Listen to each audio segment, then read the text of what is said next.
తొలి దశ పంచాయతీ పోరులో కీలక ఘట్టం మొదలైంది. గ్రామ పంచాయతీ ఎన్నికల్లో ఓట్ల లెక్కింపు చేపట్టారు రాష్ట్ర ఎన్నికల అధికారులు. తొలి దశలో 3834 సర్పంచ్, 27,628 వార్డు పదవులకు పోలింగ్ నిర్వహించారు. మధ్యాహ్నం 1 గంటకే పోలింగ్ ముగిసింది. పోలింగ్ కేంద్రాల గేట్లు మూసేశారు. ఆ సమయంలో క్యూలో ఉన్న వారికి మాత్రమే ఓటేసే అవకాశం కల్పించారు. 1 గంటకు పోలింగ్ ముగిసిన చోట్ల గంట పాటు భోజన విరామం తీసుకుని కట్టుదిట్టమైన భద్రత మధ్య ఓట్ల లెక్కింపు చేపట్టారు.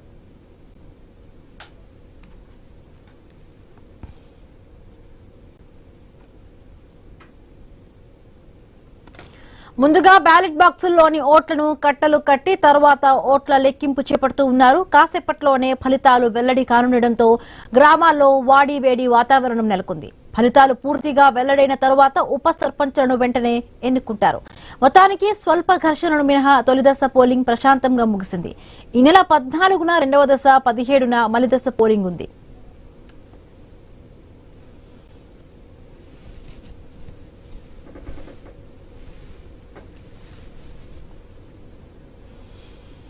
తొలి దశ పంచాయతీ పోరులో కీలక ఘట్టం ముగిసింది.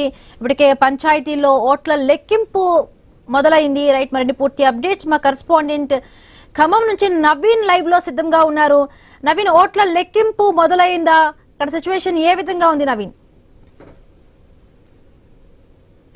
మనం చూడొచ్చు, దాదాపుగా 1 వరకు కూడా ప్రశాంతంగా పోలింగ్ అయితే ముగిసిందని చెప్పుకోవచ్చు. అయితే ఉమ్మడి ఖమ్మం జిల్లాలో ఉదయం పూట 7 గంటలకు స్టార్ట్ అయినట్టు పోలింగ్ దాదాపు 1 వరకు కూడా కొనసాగింది. అయితే 1 లోపు ఎవరైతే గేట్ లోపలికి వచ్చారో వాళ్ళకి మళ్ళీ ఓటు హక్కు వినియోగించుకునే విధంగా కూడా వెసులుబాటు చేసిన పరిస్థితి కనపడుతుంది. కొంతమంది లేట్ గా రావడం, అంటే 1కి కరెక్ట్ గా రావడంతో కూడా 1 గేట్ లోనకు వచ్చిన వాళ్ళందరూ కూడా ఓటు హక్కు వినియోగించుకునే విధంగా అధికారులు అయితే చేసినట్టు పరిస్థితి కనపడుతుంది. అయితే వీళ్ళందరూ కూడా ఓట్ల ప్రక్రియ ఏదైతే ఉందో గేట్ లోనకి 1 వచ్చిన వాళ్ళందరూ కూడా ఓట్లు అయిపోయిన తర్వాత వాళ్ళు కూడా ఓటు హక్కు వినియోగించుకున్న తర్వాత మొత్తం కూడా కౌంటింగ్ అనేది ప్రక్రియ కొనసాగుతుంది. అది 2 గంటల నుంచి కొనసాగుద్దని చెప్పేసి కూడా అధికారులు చెప్పారు. అయితే కొన్ని చోట్ల లేట్ అయ్యే అవకాశం ఉంది. ఎందుకంటే ఆల్రెడీ గేట్ లోనకు వచ్చిన వాళ్ళు కొంతమంది ఉంటారు. వాళ్ళు దాదాపుగా 1 లోపు 1 అప్పుడు ఆ టైంలో కనుక ఓట్లు వేయడానికి వందలాది మంది కనుక వచ్చుంటే మాత్రం ఖచ్చితంగా వాళ్ళ ఓటు హక్కు వినియోగించుకోవాలి. కాబట్టి వాళ్ళది కొద్దిగా లేట్ అవుతుంది. కొన్ని కౌంటింగ్ కేంద్రాలు అంటే ఉమ్మడి ఖమ్మం జిల్లా వ్యాప్తంగా అయితే పూర్తి స్థాయిలో కూడా ఆ సగం పైన కూడా కౌంటింగ్ కేంద్రాల కౌంటింగ్ అయితే స్టార్ట్ అయినట్టు పరిస్థితిగా పడుతుంది. కౌంటింగ్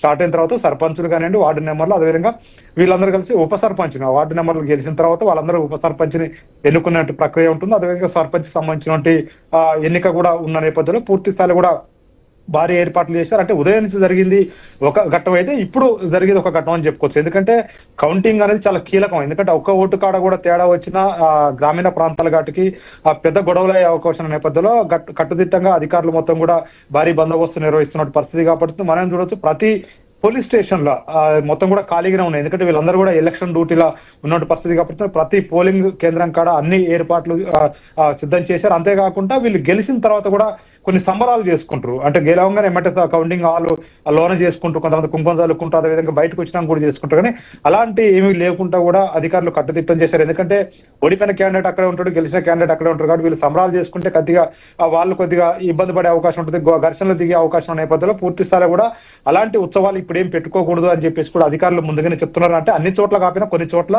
ఎక్కడైతే గొడవలు అయితాయో, ఎక్కడైతే పార్టీలు బలంగా ఉంటాయో, ఎందుకంటే ఇటు ప్రతిపక్షంగానే అధికార పక్షంలో ఉన్న పార్టీలు బలంగా ఉన్నటువంటి ప్రాంతాల్లో అక్కడ ఖచ్చితంగా గెలిచిన అభ్యర్థి అక్కడ ఎక్కడెక్కడ సంబరాలు చేసుకోకుండా వాళ్ళ తర్వాతకి ఏదైనా ఉంటే ఆ పార్టీ పరంగా కానీ వాళ్ళ అభ్యర్థి తర్వాత సాయంత్రం చేసుకోవచ్చు. కానీ అక్కడే హాల్ కాడ కానీ హాల్ బయట కానీ ఇమీడియట్ గా సంబరాలు, కుంకుమలు పూసుకోవడం, టపాకాయలు పేల్చడం, బాణసంచ పేల్చడం, ఈ కార్యక్రమాలు మొత్తం కూడా చేయొద్దని చెప్పేసి కూడా అధికారులు చెప్పినట్టు పరిస్థితి కాబట్టి కౌంటింగ్ ప్రక్రియ ఆల్రెడీ స్టార్ట్ అయిందని చెప్పుకోవచ్చు. కొన్ని చోట్ల కొన్ని పోలింగ్ జరుగుతుంది. ఎందుకంటే కొన్ని చోట్ల కొద్దిగా ఓట్లు ఎక్కువ ఉన్న ప్రాంతంలో కొంతమంది లేటుగా వచ్చారు. అంటే 1 లోపు, అంటే 5 నిమిషాల దాకా 1 లోనకు వచ్చినప్పుడు ఖచ్చితంగా వాళ్ళు ఓటు హక్కు వినియోగించుకోవాలి. కాబట్టి వాళ్ళందరూ కూడా ఓట్ల ప్రక్రియ పూర్తి అయిపోయిన తర్వాత వాళ్ళు ఏదైతే ఎన్నికలకు సంబంధించిన అధికారులు ఉంటారో, రిటర్నింగ్ అధికారులు కానీ, పోలింగ్ సంబంధించిన అధికారులు వీళ్ళందరూ వాళ్ళ లంచ్ తర్వాత 2 గంటలకి కౌంటింగ్ ప్రక్రియ కొనసాగుద్దని చెప్తున్నారు. ఇప్పుడు ఆల్మోస్ట్ ప్రక్రియ కొన్ని చోట్ల స్టార్ట్ అయింది, కొన్ని చోట్ల పోలింగ్ ఇప్పుడిప్పుడే ముగుస్తున్నట్టు పరిస్థితి కాబడుతుంది. ఎందుకంటే పూర్తిగా పోలింగ్ శాతాన్ని కూడా ఇంకా ఇవ్వలేదు. ఎందుకంటే 1 గంటకి ఇవ్వాల్సినటువంటి పోలింగ్ శాతాన్ని దాదాపుగా 2-2:30 తర్వాత వస్తుంది. ఎందుకంటే ఈ లోపు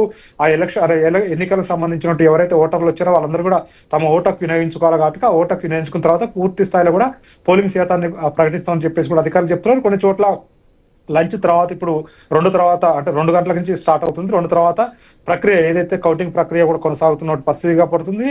రిజల్ట్ కూడా వెంటనే వచ్చే అవకాశం ఉంటుంది. దాదాపుగా సాయంత్రం 5-6 గంటల లోపే అన్ని సర్పంచుల సంబంధించి ఉంటే తెలంగాణ రాష్ట్ర వ్యాప్తంగా ఉన్నటువంటి సర్పంచులు కానివ్వండి, ఉప సర్పంచుల ఎన్నిక కానివ్వండి, వార్డు నెంబర్లకు సంబంధించిన ఎన్నిక పూర్తి స్థాయిలో కూడా డేటా వచ్చే అవకాశం ఉంది. ఇప్పటికే పూర్తిగా కూడా ఆ భద్రత మాత్రం కట్టుదిట్టం చేసిన పరిస్థితి కాబట్టి ఎందుకంటే మనం ఇప్పటికే ఉమ్మడి ఖమ్మం జిల్లాలో అంటే పలు చోట్ల కొన్ని పోలింగ్ సమయంలో కొన్ని ఘర్షణలు జరిగాయి. అంటే గ్రామీణ పంచాయతీ ఎలక్షన్స్ లో ప్రతి ఓటు కూడా చాలా కీలకం.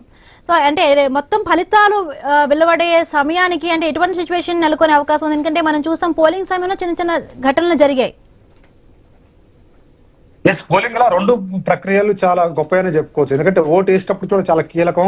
ఆ ఓటర్ ఏ పార్టీకి వేస్తుండు ఏంటి అనే దాని మీద వాళ్ళు ఖచ్చితంగా పార్టీ వాళ్ళు చూసుకుంటా ఉంటూ వాళ్ళ గుర్తుల ప్రచారం బయట ఉండి చేసుకున్న పరిస్థితి కాబట్టి ఒక ఓటు మిస్ అయినా కానీ, ఎందుకంటే ఇది చాలా 100,000 సంఖ్యలోనే గెలుపు ఓటమి ఉంటుంది. ఎందుకంటే సర్పంచ్ ఎన్నికలు కానీ ఇవన్నీ కూడా 10-15 ఓట్లు 100 ఓట్ల తేడాతోటి ఈ గెలుపు విజయాలు ఉన్న నేపథ్యంలో పూర్తి స్థాయి కూడా ఓటమి కూడా ఉండే చెవి చూసేది ఉంటది, అంటే చేయధర్మం ఉంటుంది నేపథ్యంలో పూర్తి స్థాయి కూడా అలాంటి ఇబ్బందులు లేకుండా ఆ పోలింగ్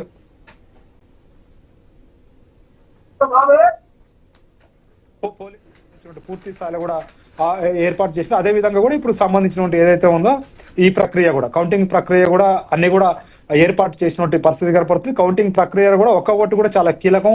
అందులో అక్కడ ఉన్నటువంటి ఏజెంట్లకు ప్రతి ఓటు కూడా, ఎందుకంటే ఇప్పుడు ఈవీఎంలు కాదు, ఇది ఖచ్చితంగా ప్రతి ఓటును కూడా క్షుణ్ణంగా వాళ్ళు చెక్ చేసుకోవాలి. అక్కడ ఉన్నటువంటి ఎవరైతే పోలింగ్ సంబంధించినటువంటి అధికారులు చెక్ చేసుకోవాలి. అంతేకాకుండా ఏజెంట్లకు కూడా ఖచ్చితంగా ప్రతి ఒక్క ఓటును కూడా వాళ్ళకి చూపెడతారు, క్షుణ్ణంగా చూపెట్టి ఈ ఓటు చెల్లుబాటు అవుతుందా లేదా, ఈ ఓటు చెల్లుబాటు అవుతుందా లేదా. ఎందుకంటే ఖచ్చితంగా ఏ గుర్తు మీద ఓటు ఉండాలి, సైడ్ పడ్డా అడ్డుపడ్డా కానీ ఆ ఓటు మురిగిపోయే అవకాశం ఉంటుంది. అది అలాంటి ఓట్లు ఎక్కువ ఉంటే మాత్రం ఖచ్చితంగా ఆ ఓట్లని వాళ్ళ సమక్షంలోనే ఏదైతే ఏజెంట్లు ఉంటారో ఏజెంట్ల సమక్షంలోనే ఆ ఓట్లని ఆ మురిగిన ఓట్ల లెక్క దాన్ని పక్కన పెట్టే అవకాశం ఉంటుంది. అంతేకాకుండా 1-2 ఓట్లు కూడా చాలా కీలకం. ఓట్లు అనేది చాలా చాలా చాలా అంటే ఎందుకంటే 10ల సంఖ్యలతో గెలిచే ఉంటారు, ఒక్క ఓటుతో గెలిచే వాళ్ళు ఉంటారు, 100 ఓట్లతో గెలిచే వాళ్ళు ఉంటారు. ఎందుకంటే 1000ల మెజార్టీ ఉండవు కాబట్టి 100, 10, 1 ఓటు, 2 ఓటు ఈ ఓట్లతోటే ఉంటాయి కాబట్టి పూర్తి స్థాయిలో కూడా ఆ ప్రక్రియనే మొత్తం కూడా చూస్తున్న పరిస్థితి కాబట్టి ఎక్కడ కూడా ఎలాంటి అవాంఛనీయ ఘటనలు చోటు చేసుకుంటాయి. ఎందుకంటే ఉదయం నుంచి మనం చూసుకుంటే ఖమ్మం జిల్లాలో ఇటు దాడులు